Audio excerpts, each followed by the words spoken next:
He's a good man. Yes, he is. Where is he? Just 1 second. Oh, I love it. Hi, Mr. Hunter. It's a long time I didn't see, but I know Yes, you now. how you been? Yeah, these jackets we wore when we went to Michigan at Continental. The 3 months we wore the same jackets that we and then we had banners on the bus. And boys, yeah, they're really nice. Where did you get the jackets? At Cushing Princeton and we got the jackets from them too. They donated the jackets? Oh no, I bought them. Okay. We paid for them. The embroidery jacket. But the Bathurst Regional Airport donated the ticket. The tickets for us to go there. And there was a lot of donations. Yeah. Well, there's a lot of support for you. Now, I want to see you picture Daniel there, so we'll keep it like that. Okay, you never... You can get some audio? Okay. All right, now, you're heading... We're not doing the interview yet. Okay. I guess we just need a bit of a level. I guess, how long have you been having... Yeah, for Ottawa. Did it just happen quite suddenly, or? No, we met with Yvonne Goodin and DP at Bathurst in September. Okay. We had done research. Do you want me to continue? No, I think we'll start Okay. Tell me how you feel right now. You're about to head to Ottawa to lobby on behalf of a bill being introduced by your area MP. How does it feel right now to be doing this? I feel that it's another step in a good direction, that our MP, Yvonne Goodin, believes that the 15-passenger vans are to be banned from schools for transporting children for after-school activities. And this is another step in the right direction for student safety. You've been pushing for this kind of change, obviously, since the accident happened. How have you been able to sort of keep your momentum going? Because it has been a while, and you know, there have been setbacks, but there's been a lot of progress as well. Well, you know, I take it one day at a time, and I have 7 angels that picks me up every day. And I know in my heart that what happened to them that night could have been and should have been prevented. And the children are saying now, you know, don't let this happen again. We were an unfit vehicle. Choices were made.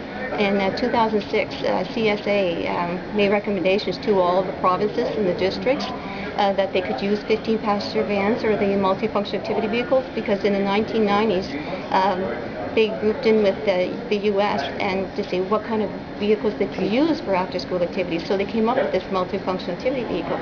So in 2006, they spread this out to Canada. And I guess it was the province decision if they wanted to use these vehicles. It was if it met their needs, you know, if it met their, they chose what vehicle would suit their needs, but not the needs of the safety of the children.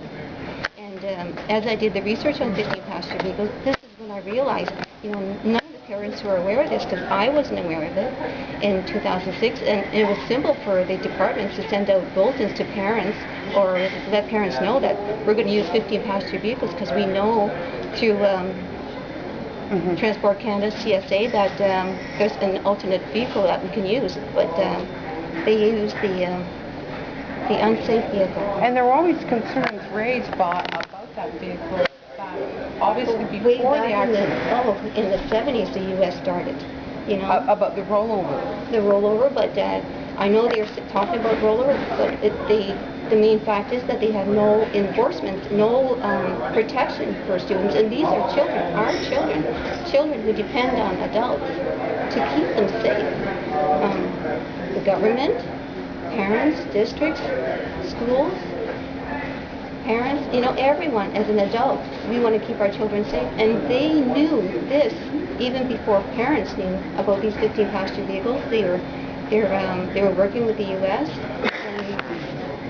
and I really don't understand, you know, when it comes to children's safety, is there a price on a child's life? Well, when they say children's priorities comes first, I really don't believe it. And this is why I am going to Ottawa to support this bill, be with Yvonne Goodin, and lobby with the other MPs, and see if they would support it. Now, this bill will basically ban the use of 15-passenger vehicles for schools.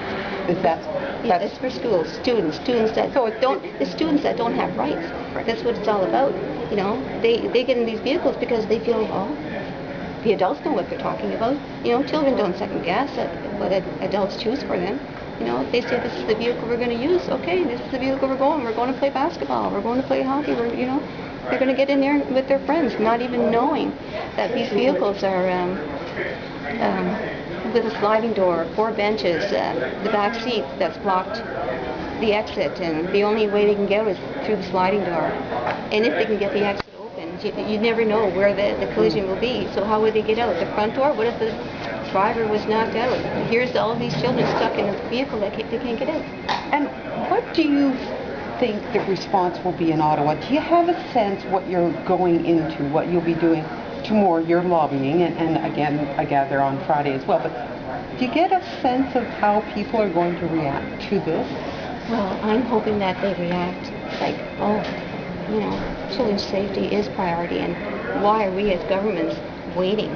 There's no time on this. I feel that the government should just step in. I know there's a process, first, second, third step. I understand how it works, but you know, when it comes to children's safety, there's a lot of red tape that can be expedited. That's right. That they could have this done by September if they wanted to, because they've known for years and years and years before this. It's not new to them. You know, it's the first time it's being introduced as a bill, but it's not new acknowledgement for them. It's not. If this private member's bill passes, and that will need party support from all parties, is that it for you in trying to awaken Canadians and other people to the dangers of these vans? I don't want to put it, but do you rest then, so to speak? No, there's other issues still to come, because there's who's going to drive these vehicles? You know, we just went through the tire issue about the winter combination tires for 4 months with our government, and now we have a vehicle.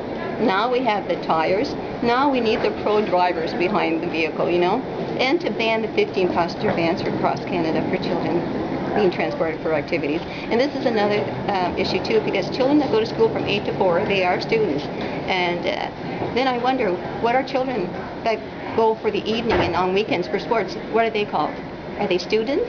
Well, in the Education Act, they say students are protected, and they make the safest decisions for them. Well, they are students, and they are students of the education, and they should be protected, and they should acknowledge that the 15-passenger vans are not safe. They choose them to be a safe. They think it's a safe alternative, but it's an unsafe alternative. And with the multifunction activity vehicles, we all know how they're made. They got the reinforcements, they got the laminated windows, they got the 2 aisles, they got the exit in the back. You know, how much more can you ask for? It's the same make as a yellow school bus. And now, after this step, is the drivers, the pro drivers behind the wheel. Thank you.